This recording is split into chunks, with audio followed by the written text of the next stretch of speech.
just as the third silence was his. This book spends the entire first page talking about how silent a room is. If I hadn't already heard about this book by reputation, I'd have stopped reading right here for the sheer audacity. The smith's apprentice. You know what that meant, boy? Inconsistent narration. Coat handed over 2 talents. Really? Talents? Was that seriously the best name the author could come up with for currency? For the first time in a long while, there was no silence in the Waystone Inn. This book is far more interested in talking about silences than its own plot. Your Kavoth. Coat, sir. Why is it that infamous characters in hiding always have the worst aliases? A grateful Sealdish merchant gave me money to start an inn. There isn't any spaces between an and in this sentence. I knew I could handle it. Then why did you write on your note that you would probably die? It seems like that would do nothing but make him worry more. How many did the other fellow kill? What makes you think he killed any? Coat is the only one with the sword. What gives you the slightest impression that I would be here when you came back? Maybe the fact that you own the inn? Even in a fantasy world, it cannot be easy to sell an inn in a population of literally 100 people and then leave without leaving a trace. Like hell if I'm spending a night in the rain because of your thick head, the man said hotly. Inconsistent narration. It gets tiresome being spoken to as if you are a child, even if you happen to be one. Child main character in a YA fiction novel not wanting to be treated like a child cliché. A dozen sympathetic bindings. Look, I get the reason for repeating words for emphasis. The problem is that the 2 dozens in this sentence should have a comma in the middle to separate them. And I'm so tired of people touching iron and tipping their beer as soon as I mention the Chandrian. I know, right? This is Voldemort all over again. The whole not saying an evil person or monster's name because the evil concept has been so overused at this point that it may as well be a cliché.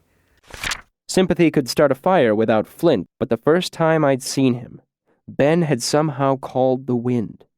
That was no mere sympathy. That was storybook magic. So, making fire out of thin air is not considered magic, but moving wind somehow is? I lied to your mother back there, Quoth. I told her we were working on something for a performance. Quoth just fell off a speeding wagon. What kind of performance would have a scene like that? Also, isn't she the one that comes up with the plays? Also, she just took Ben's word for it without asking if her son was okay, and that is not okay. Worse, I've been teaching you some dangerous things. Then maybe you shouldn't be teaching death magic to an 11-year-old.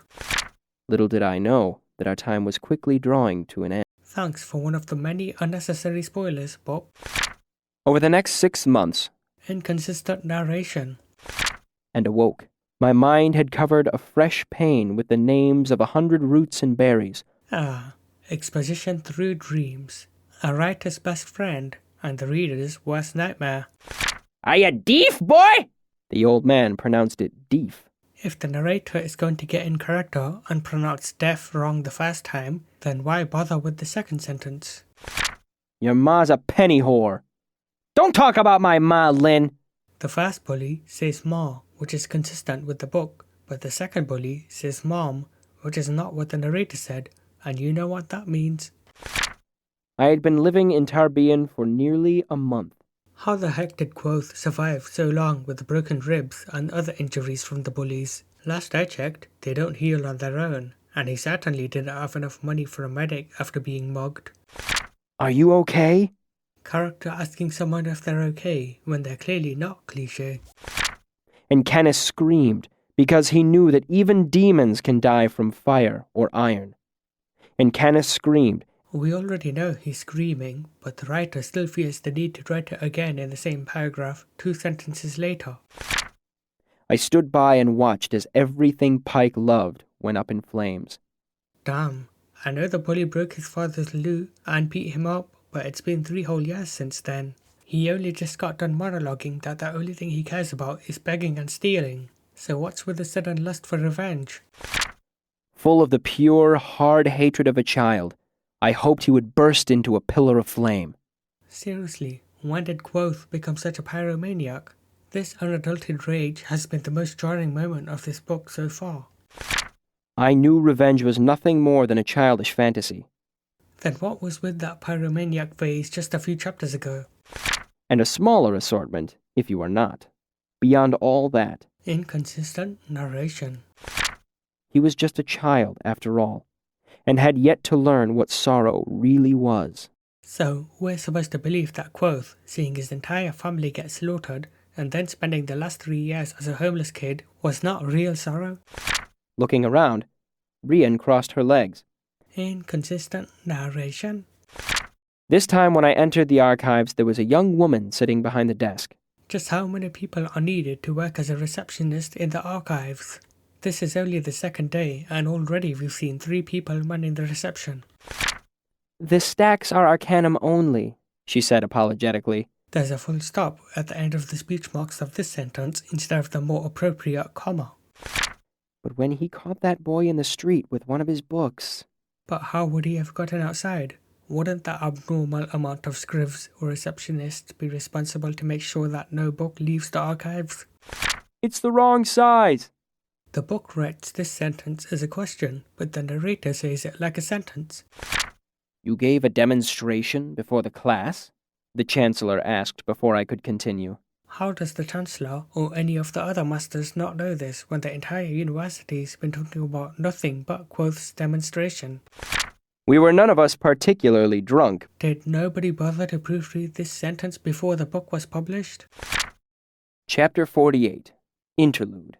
These interludes are getting more and more frequent, and while it is an interesting concept of the story told from the future, most of them have done nothing to advance the plot. Granted, these chapters are short, but they still slow down an already lengthy 92-chapter narrative. I tore out the knee of my pants and had to make do with the wrong color thread for mending. I couldn't afford salt for my meals or drinks on my rare evenings out with friends. Quoth might not have told his friends that he's broke, but if they haven't noticed from these obvious signs, then they are bad friends. The music calmed me. Inconsistent narration. 2 hours I waited for my Savian to come. But why did you wait when Quoth was the center of attention after the performance? Did you seriously expect him to pick you out from the hordes of people when you didn't even know the singer's face? Also, since she had such a big part in the song, wouldn't the people have already ushered her to the stage for an applause once it was over? Willem was tending the desk. I knew he'd be working. Ambrose wasn't anywhere in the building. And how would you know that? I know Quoth is smart, but what did he do? Stalk the building and keep track of everyone that entered? I won't waste your time. There's a comma at the end of this sentence instead of a full stop. And it swelled until the flames were licking toward the top of the waist-high lip of the firewall. The last word in this sentence says firewall, while the narrator says firewall. Whether it's a typo or mispronunciation, the sin of inconsistent narration is absolute. I had talked too much. I had said too little. I get what Quoth is trying to say, but those 2 sentences are literally antonyms. I was painfully aware of the fact that this term would be my last unless I could find a way to make a great deal of money rather quickly. I mean, you could play your lute at the Aeolian again. That did wonders for you the first time. My flash burns were minor but incessantly painful. I had no money to buy painkillers or new clothes. Can Quoth seriously not get some compensation from the university after having saved somebody's life in a failed classroom experiment? Or at least another set of clothes?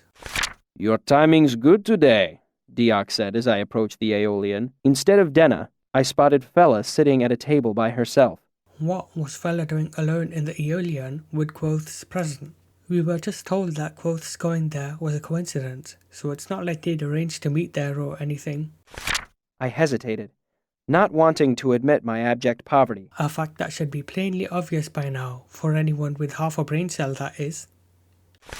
If I'd kept my wits about me, I could have taken their dowsing compass away, ensuring my safety. How would that ensure your safety? Whoever hired the assassins could simply make another one.